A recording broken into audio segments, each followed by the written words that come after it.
Good morning. It's good to be among friends here in Michigan. I think I've total spent about 9 years here in this frozen tundra, but it is always good to be back. I want to begin by sharing with you about something that's happened recently in our lives. When my wife and I were dating, she said she wanted to have 10 children. She meant adoption would be part of our family. And these are the girls that we've just adopted. They just came home a couple weeks ago. Here we are in Bulgaria to pick them up, and that is number 8 and number 9. So I guess we're going to continue a little bit more. We'll see how that goes. But it was a challenge to think about leaving church employment as such to be involved in a supporting ministry, particularly about the time that my kids are headed to Southern and all the subsidies that come with church employment. So it was a super challenging time. But as I reflected on the alignment of this opportunity to work with Child Impact, in the way that my wife and I had committed to live our own lives, we just felt compelled that this is where God was calling us. And one of the issues that I was keenly aware of was the challenge of human trafficking. And as I had reflected on that, I realized that the Adventist Church really had been doing relatively nothing in this area. I mean, there are minimal projects that you could point to and say, yeah, the Adventist Church is really taking a stand in this fight against human trafficking. And one of the stats that really broke my heart is to realize that less than half of 1% of human trafficking victims are ever identified. And so we really need to be involved preventatively as well as breaking the chain and setting people free. There's actually more slaves today than at any time in Earth's history. And if you just want to put it in context, greater than the population of Michigan, Illinois, Indiana, Wisconsin, and Ohio combined. There's a phrase that I think relates best to this concept of human trafficking. I want you to complete this phrase with me. Out of sight, out of mind.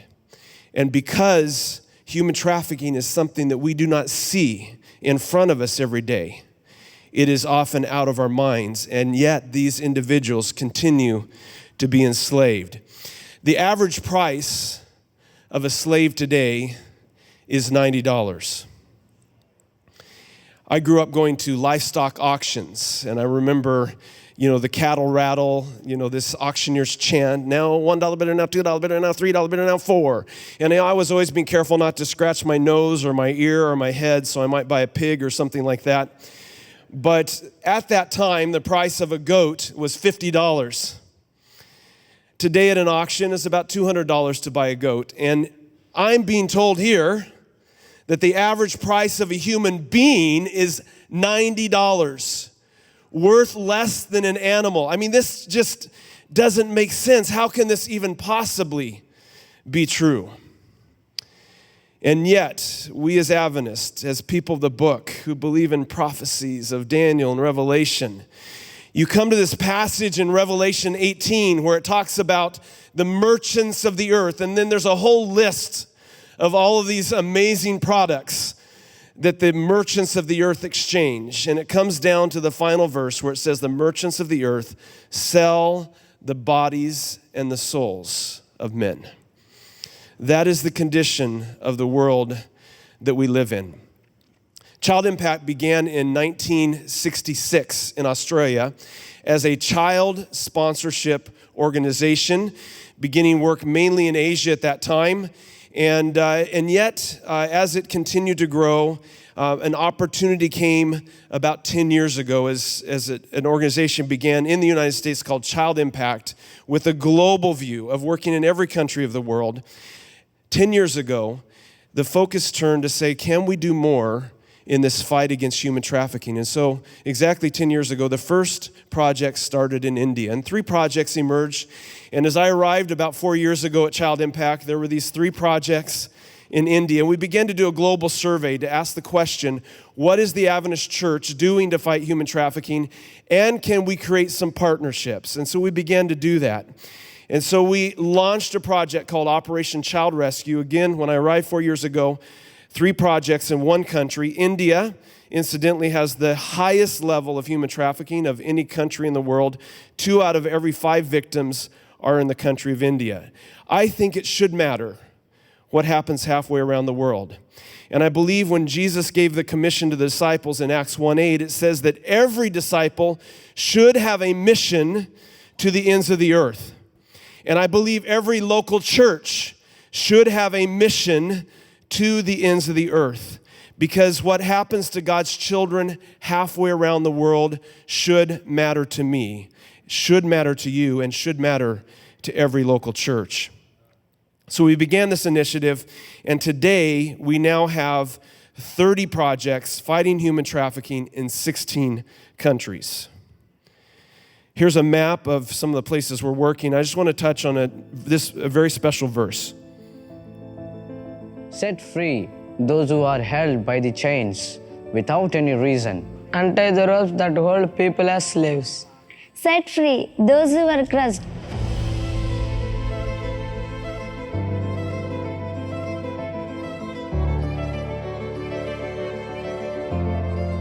Provide homeless people with a place to stay. Give naked people clothes to wear and provide for the needs of your own family. Then the light of my blessing will shine on you like the rising sun. I will hail you quickly. I will march out ahead of you.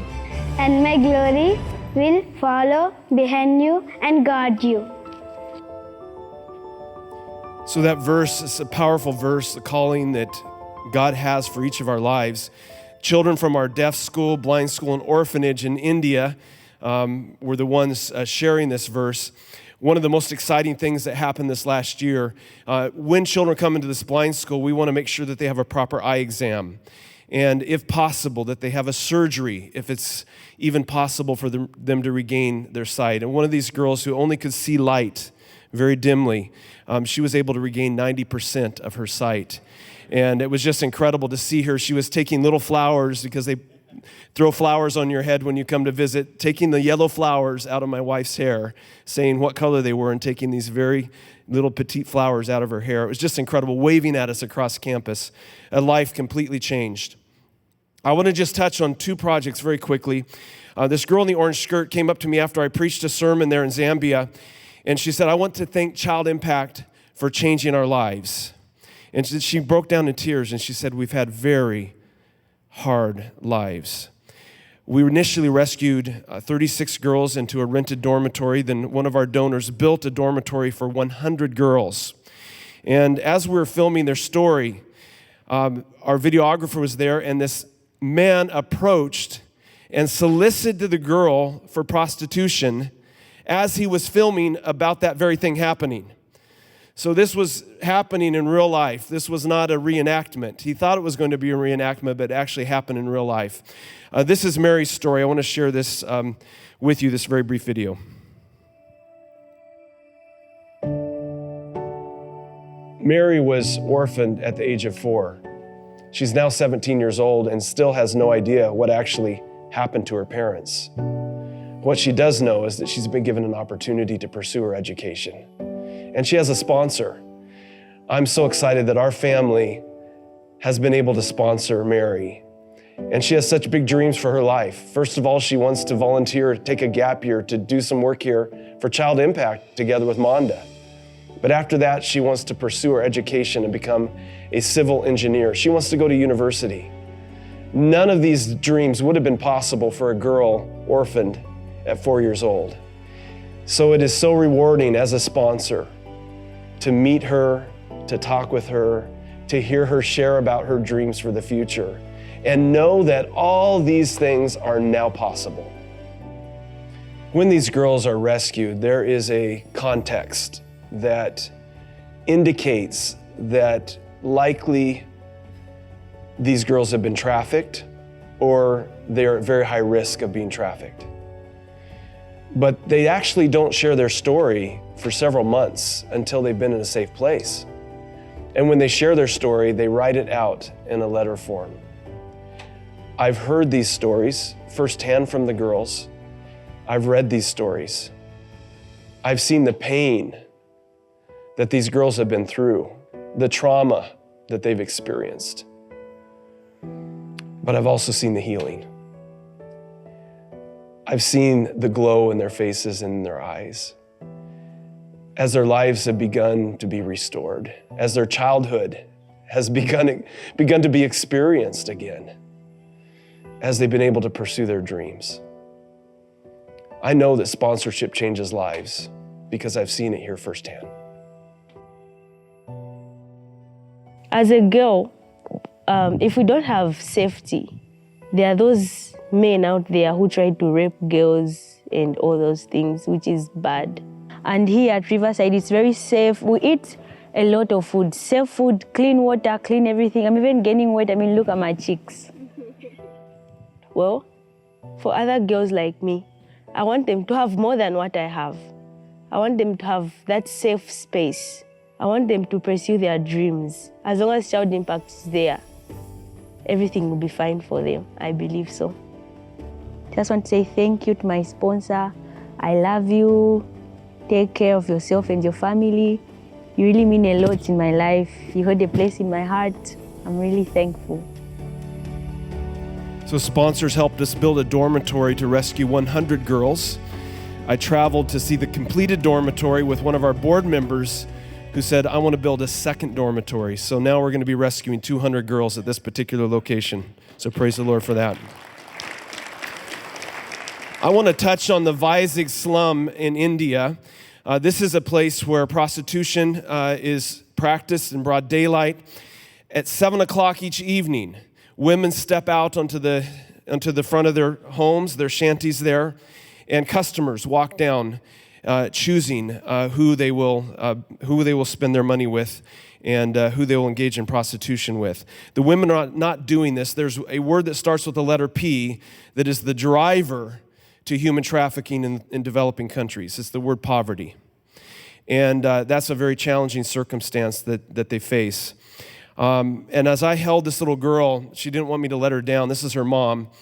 And I just began to wonder, what is her future going to be? And it just really grabbed my heart. It really affected me. And I realized that for this girl, she has a positive opportunity in her future because Child Impact has intervened in this slum, in this brothel, so to speak, there with a tailoring course that we offer women another option that they can pursue.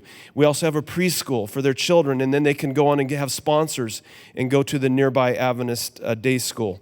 So I'm really excited that this has happened. And one story really grabbed my heart there. This particular lady, she has been prostituting herself to pay for her son's Adventist education. I'm not okay with that, friends. And we told her that she doesn't have to worry about that for another day, that we will find a sponsor for her son and he will be able to pursue that. She didn't want hers. It's the ultimate sacrifice. She gave up of herself, not wanting to, not willingly, but for her son to be able to have a different path and a brighter future. And so I know that sponsorship changes lives. And these women, as I visited with them, shared with me that since Child Impact has become involved there in that brothel, in that slum, that prostitution has dropped by 50%. If you were to do a search, of the largest brothels in the world, Child Impact is involved in the second on that list, and we have a project proposal for being involved in the first brothel on that list. And so we are on the front lines wanting to make a difference where it is the darkest and to shine that bright light. Sponsorship changes lives. I want to encourage you as a pastor, as a church leader, to get involved in child sponsorship with your family. Our family, we sponsor 4 children in addition to the 9 children we have, but we sponsor 4 children through Child Impact. And I can tell you, I've had the opportunity to meet each one of them in person, and it has totally transformed their lives. There's nothing that inspires your heart so much as to see the world of difference it has made for them. And it's just a matter of a few dollars a month can make such a big difference. So I want to encourage you to go online and consider sponsoring a child. But I want to conclude with this opportunity. We have, with Child Impact, taken local church preaching appointments.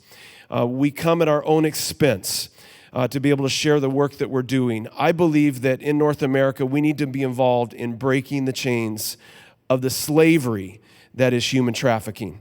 And so we want to involve you and ask you to partner with us. We want the Adventist Church to be a leader in this area. And so we're going to be handing around at the discussion tables at the break. We're going to be handing around a flyer. There's a QR code on there that you can indicate your interest to have us come and take an appointment. Our team has 14 appointments during the month of March to get out in local churches and share what we're doing. We are doing frontline training on what is happening with human trafficking in North America, what the risk factors are, and would love to share with you more about that, as well as what we can do to make a difference globally. So here's our website, phone number, but would love for you to reach out to us with this flyer and the information that we provide here in just a little bit. May God bless you. Thank you for helping us break chains against this evil of human trafficking.